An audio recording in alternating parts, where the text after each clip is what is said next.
MK jewellery বৰ্তমান সমগ্ৰ অসমৰ এটি চিনাকি নাম MK জুৱেলাৰী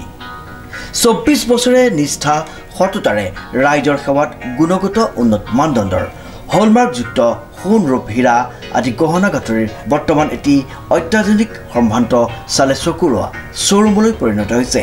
ৰাইজৰ আপোন জুৱেলাৰী MK জুৱেলাৰী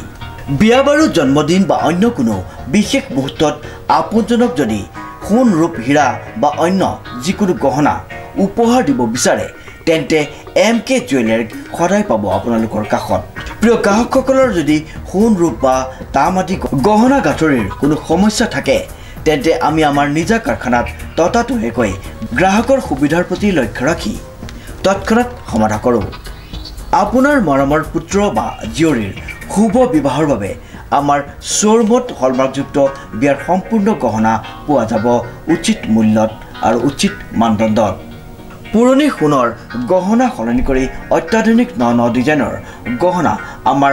MK জুৱেলাৰীৰ পৰা ক্ৰয় কৰিব পাৰিব প্ৰিয় গ্ৰাহকসকলক সম্পূৰ্ণ বিশ্বাসযোগ্যতাৰে আমাৰ শ্বৰুমৰ পৰা কোনো অসুবিধা নোপোৱাকৈ সেৱা আগবঢ়োৱাই আমাৰ একমাত্ৰ লক্ষ্য গতিকে আজি সপৰিয়ালে আহক আমাৰ শ্বৰুম MK জুৱেলাৰীলৈ আৰু লৈ যাওক আপোনালোকৰ সপোনৰ গহনা গাঁথৰিসমূহ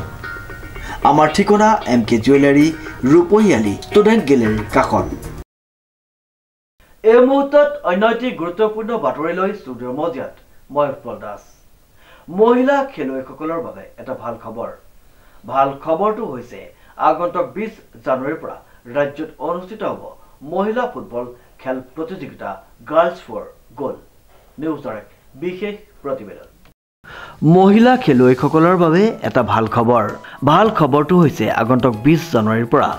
ৰাজ্যত অনুষ্ঠিত হ'ব মহিলা ফুটবল খেল প্ৰতিযোগিতা গাৰ্লছ ফৰ গোল উল্লেখযোগ্য যে ৰাজ্যখনৰ বিভিন্ন প্ৰান্তৰ খেলপথাৰত অনুষ্ঠিত হ'বলৈ গৈ আছে মহিলা ফুটবল খেল প্ৰতিযোগিতা ইতিমধ্যে আয়োজক সমিতিয়ে এই বিশাল প্ৰতিযোগিতাখনিক লৈ চলাইছে ব্যাপক প্ৰস্তুতি তদুপলক্ষে মঙ্গলবাৰে যোৰহাটৰ তৰাজানস্থিত পূৰ্ব ভাৰতী এডুকেশ্যনেল ট্ৰাষ্টত আয়োজক সমিতিয়ে এক সংবাদমেল সম্বোধন কৰে আৰু এই বৃহৎ প্ৰতিযোগিতাখনৰ সন্দৰ্ভত সদৰি কৰে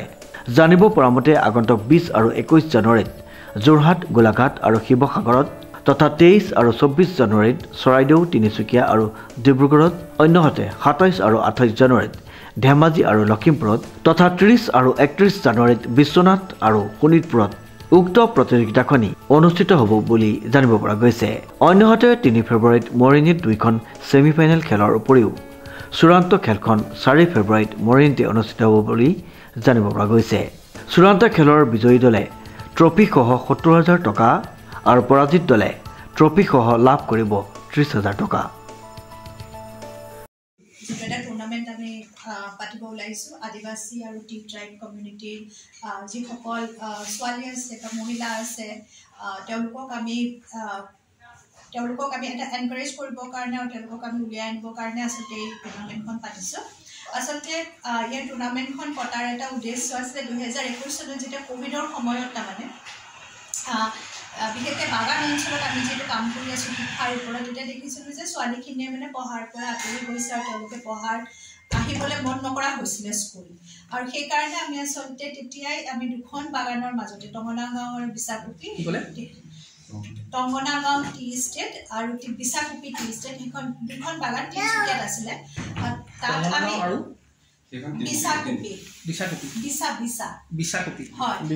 তিনিচুকীয়া জিলাৰ বাগান হয় আমি যিহেতু তাত কাম কৰি আছোঁ তাত আমি এই প্ৰথম এই টুৰ্ণামেণ্টখন আমি পাতিছিলোঁ যাতে ছোৱালীখিনি যাতে ওলাই আহে আকৌ পঢ়াৰ কাৰণে ওলাই আহে তেওঁলোকক আমি স্পৰ্টছৰ কাৰণেও ধাউতি হেৰি কৰিবৰ কাৰণে আমি পাতিছিলোঁ আৰু সেই কনচেপ্টটো লৈয়ে তাৰমানে আমি এইবাৰ 10খন জিলাত এই টুৰ্ণামেণ্টখন আমি পাতিব ওলাইছোঁ য'ত নেকি আমি মানে মেইন যিটো ফাইনেল ছেমিফাইনেল আৰু ফাইনেল হ'ব আমাৰ যোৰহাটৰ মৰিয়নিত হ'ব কিন্তু আমি তাৰ আগৰ যিখিনি টুৰ্ণামেণ্ট মানে মেটচ হ'ব সেইখিনি আমি ক্লাষ্টাৰ লেভেলত আমি পাতিম আমাৰ 20 তাৰিখৰ পৰা যোৰহাটৰ গটঙা বাগানত আমাৰ প্ৰথম খেলখন আৰম্ভ হ'ব তাত আপোনাৰ যোৰহাট গোলাঘাট আৰু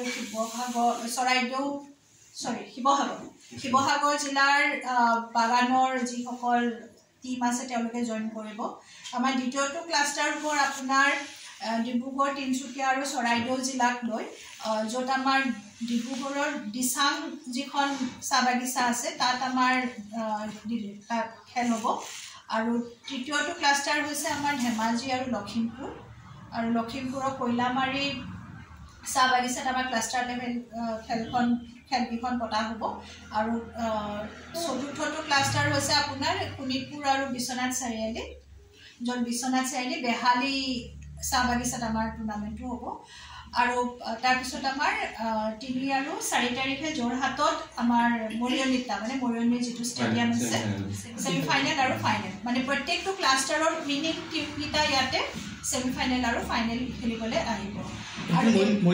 মৰিয়নিত হ'ব আৰু এইটো এটা প্ৰথম পদক্ষেপ লোৱা হৈছে যে বাগিচা অঞ্চলত কাৰণ ছোৱালীৰ ক্ষেত্ৰত আপোনালোকৰ প্ৰাইজ মানি এতিয়ালৈকে আমি যিখিনি গম পাইছোঁ যে প্ৰাইজ মানি ছোৱালীৰ ক্ষেত্ৰত অকল বাগিচা অঞ্চলৰ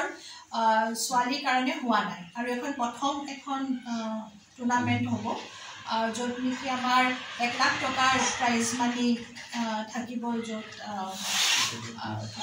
উইনাৰ আৰু ৰানাৰ আপ টিমটোৱে তেওঁলোকে পাব। শ্ৰীমন্ত মাধৱ বৰুৱাৰ ৰিপৰ্ট নিউজ নাও।